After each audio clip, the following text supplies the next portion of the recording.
Okay, so according to my calculations, this video will be released around the 19th of November 2021, although I actually sat down to write the script for this way back when I uploaded my review of the Daleks. That was 3 weeks ago. I just released my review of the Keys of Marinus when I'm actually getting around to recording this, so, I wonder what I'll be doing on the day I actually get around to uploading this. Yeah, it's Friday the 19th of November, it's 1 a.m. and I'm finally going to bed because I worked to midnight last night and I have today off and then I start work at 9 a.m. tomorrow, so yeah, great. Back to you, past me. Time travel, eh? It's a laugh. What the heck am I doing?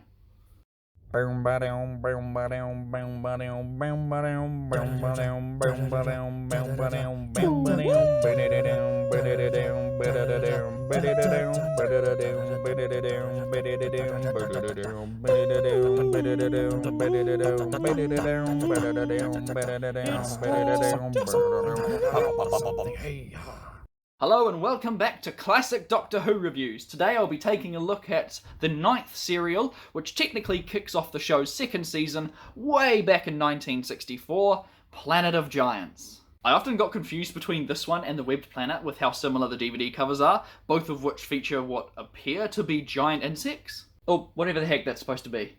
I think it's a bee. Now, speaking of DVDs, I really need to stop reading the back of them because I end up spoiling a lot of early intrigue in these episodes. This time around, the TARDIS crew find themselves in a wee bit of a pickle. After an unexplained fault with the TARDIS causing the doors to open mid-flight, never a good thing, they find themselves materialising in a strange yet somewhat familiar location. To avoid spoilers, just skip the next 10 seconds, I guess. It doesn't take them long to realise that they've been shrunk to barely an inch tall, with dead insects matching their size, and a humble house cat towering over them. It doesn't take the group long to be separated, as usual, by the secondary story. The B-plot is admittedly fairly underdeveloped, but it focuses on two characters, a businessman and a scientist, working to develop this super advanced pesticide, which is apparently so strong it could potentially wipe out all life on Earth.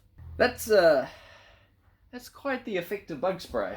So, it's a race against time for the Doctor and Susan to reunite with Ian and Barbara, then figure out a way out of their conundrum, all while navigating gigantic treacherous terrain and using their wits to overcome obstacles in the form of simple household appliances. The set designs are magnificent. They do an excellent job of looking just realistic enough to not be distracting. What I mean is they haven't got these giant objects that are so obviously lightweight styrofoam like the boulder from An Unearthly Child. Adding to the tension is the impending sickness of one of the main characters who, for some reason, makes the stupid decision of not telling anyone about their deteriorating condition. The others do call them out on it, but it makes me wonder why they didn't just say, hey guys, I'm poisoned, so can you please get a move on instead of mucking around with this giant phone? Oh yeah, that whole side plot thing's going on the whole time in the background, with the side characters occasionally accidentally interfering with the main group.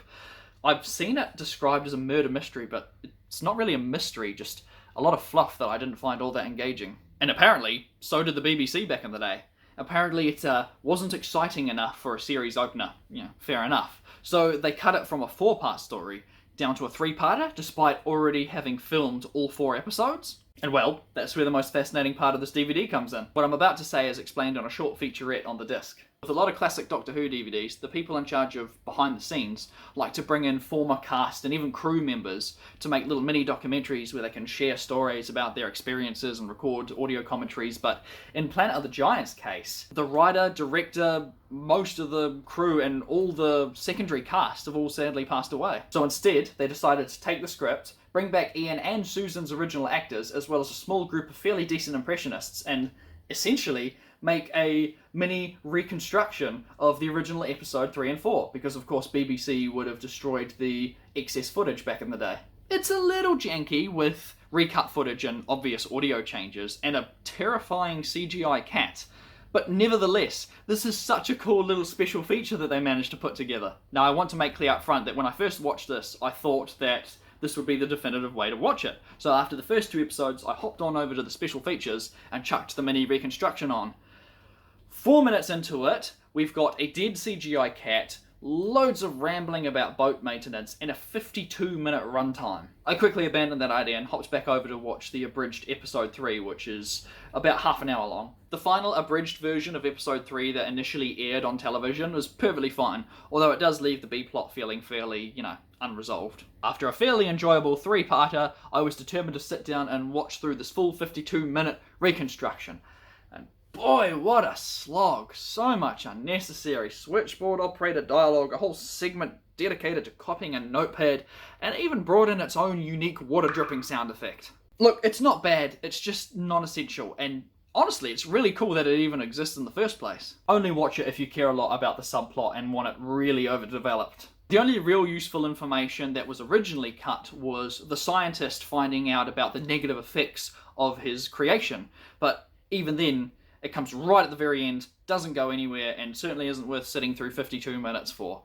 And plus, dead CGI cat, that's just sad. I would recommend leaving the extended reconstruction for a possible revisit, but if it's your first time watching, definitely just stick to the initial three-part structure. Once again, a good, solid, early Doctor Who story. I enjoyed watching it for the first time as a three-parter, and the mini-documentary had a smile on my face. As a fan, it's always so heartwarming to see actors and people involved in things that you like still willing to return for projects and embrace its legacy. I suppose that's a big draw of, fan meetups and conventions and that, isn't it? I've seen both Carol Ann Ford and William Russell in a lot of behind-the-scenes features and interviews, and I think it's awesome that they're still so ingrained with the show's iconic legacy. It always stinks when an actor distances themselves from a role you enjoy, because it just feels like they don't think as fondly about something you love. I'm looking at you, Christopher Eccleston. Now for something you may be sick of me mentioning, but I have to acknowledge the Doctor's attitude change in this story. After I've complained extensively about the first Doctor's horrid behaviour, particularly at the end of the censor rights, in this story, we're getting a lot more of that compassionate side to the Doctor. I literally did a double take at the start when the Doctor genuinely politely apologises to Barbara for something so innocuous. Midway through, he mentions he would never let an entire planet succumb to destruction, which is ironic because I reckon Season 1 Doctor would have just turned around and left them to it. And once again, he's in a hurry to help a wounded companion. Whether it was an intentional change made in response to people's disdain for his rude behaviour in Season 1, or just a one-off, I'm not going to get my hopes up just in case he reverts back to his grumpy self in the next story. And as for the next story, I found it quite odd that there wasn't a signature cliffhanger, considering what comes next. Surely they could have had something foreboding displayed on the TARDIS monitor without directly spoiling what comes next. And whoa, what's next is a doozy. Tune in next week when I finally get to watch what many consider to be the quintessential William Hartnell era story. Yep, despite its beloved status, I've yet to watch it entirely in its completion, although I have seen the theatrical film that was based off it. Weird. Anyway, the Dalek invasion of Earth. I don't want to overhype it, but I cannot wait to see it.